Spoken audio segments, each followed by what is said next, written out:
There are two low-level monsters in this game that have always been really good GP. In this video, we are going to talk about those and show you ways that you can take advantage of them to make a good amount of money with very little effort and also with very little requirements in terms of gold to begin with. So, if that sounds like something you'd be interested in, stick around and let's go.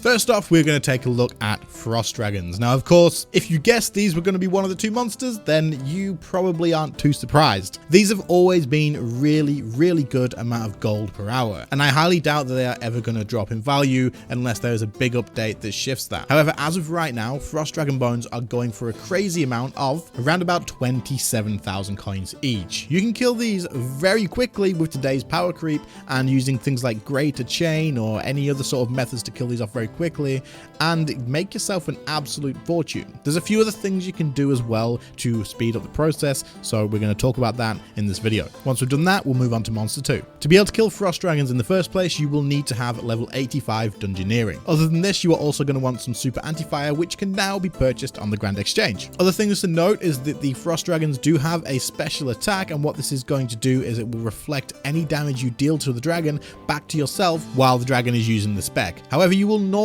not see this because you can kill it off faster than it will be able to use the spec. Just in case you don't, what you are looking out for is a blue orb that goes around the dragon. If this is happening, don't attack it, or you will end up probably dealing a lot of damage back to yourself. However, I can say, in the time that I tested this method out, I didn't see the spec once. Once you meet the requirements of 85 dungeoneering, you want to head to the Frost Dragon dungeon. There's two ways of doing this. One, you could use a dungeoneering cape to teleport directly there to the Frost Dragon dungeon, or if you don't have 99 dungeoneering yet, you can just run there by teleporting to Ports of Rim and then following my character as I am running there now.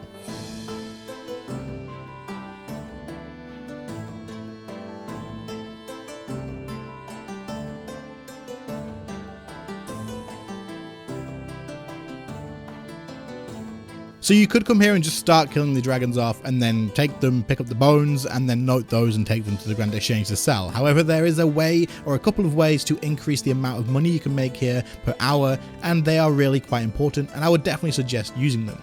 That is going to be one, using the Bonecrusher upgrade. The Bonecrusher you will get from the Dungeoneering Reward Shop, and the upgrade you will get from Bonnie on Wyco. I will leave a link in the description for both of these so you can find out how to get them if you still need help. However, the upgraded Bonecrusher will actually pick up your bones rather than burying them for you. This means they'll go directly to your inventory, saving you a lot of time in looting, meaning you can kill a lot more dragons. However, there is also another upgrade that you can get, which I would highly recommend. This is going to be the Death Note Relic. Now, to get this and use this is a pretty high requirement. You do need 108 archaeology, so it is quite a high requirement. That being said, if you can get it, it is absolutely worth bringing because it will automatically note the bones that are picked up by the Bonecrusher upgrade. So they will be picked up for you, they will automatically be noted for you, and that's it. It is completely done. This will allow you to focus purely on just killing off the dragons as fast as possible and not having to worry about looting at all. This will increase the amount of gold you can get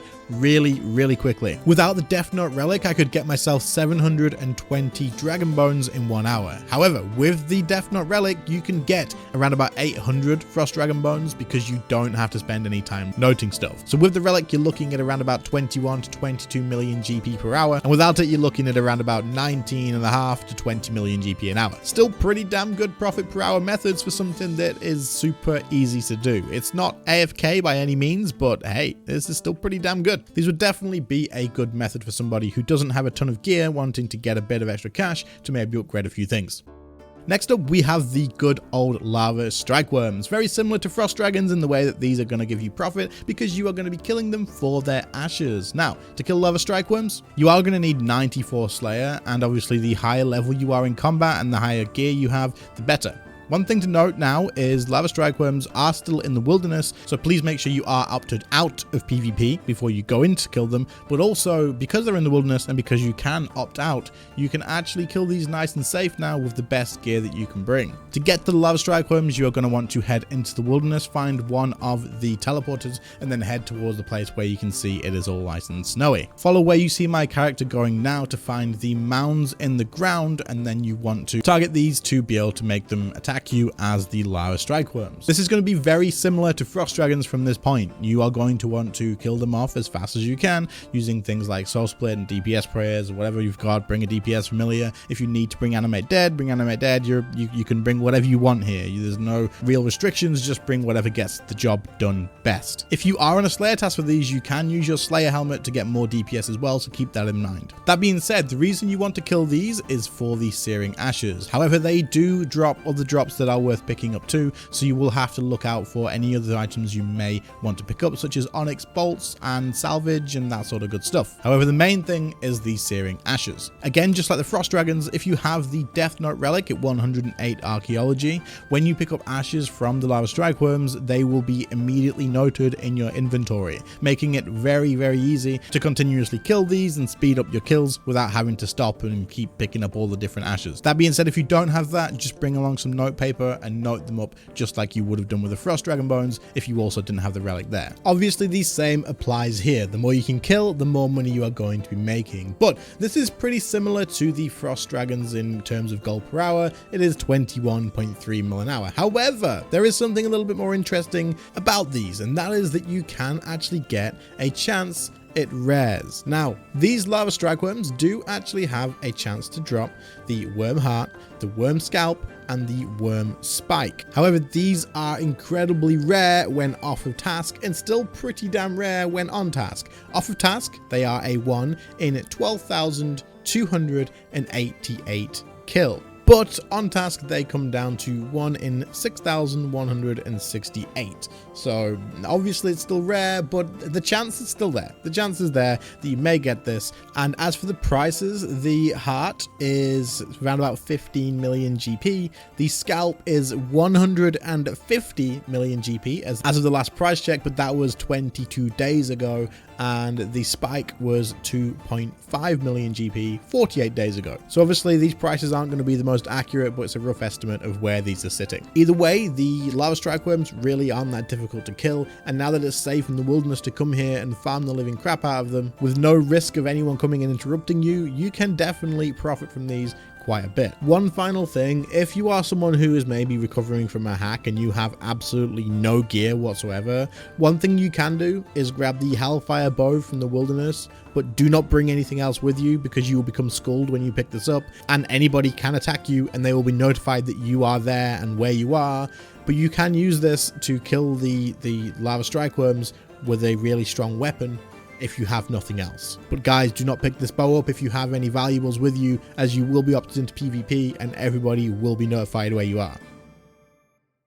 Anyway, that brings us to the end of this video. I just wanted to bring these two monsters back up because they are doing really, really well still, and the fact that you can now kill the Strike Worms with no worry whatsoever is obviously really good. I had a couple of people recently ask me how they would rebuild from losing all their money and stuff like that, and these were the things that we came up with. We said, hey, why don't you grab some cheap gear and go and kill Frost Dragons or kill these, and you know, it's a nice easy way to recover and make a good amount of money per hour.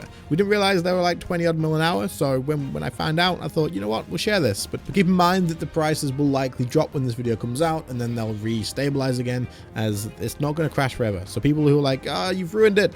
Yes, technically right now it will be ruined for a little bit probably, but it'll climb back up. It won't change that much. Anyway, guys, I hope the video was helpful. If you enjoyed it, please do leave a like. Sub to the channel if you are new around here. Channel members and Patreon subscribers, you guys are absolute legends. Thank you so much for your extra support. Anyone else wanting to join and get some extra content or early content, channel members get early content, and patrons, with the link in the description for the Patreon channel, you will also get patron-only content. Otherwise, thank you all so much for watching. I appreciate it, and I'll catch you all in the next one. See you later, guys. Bye.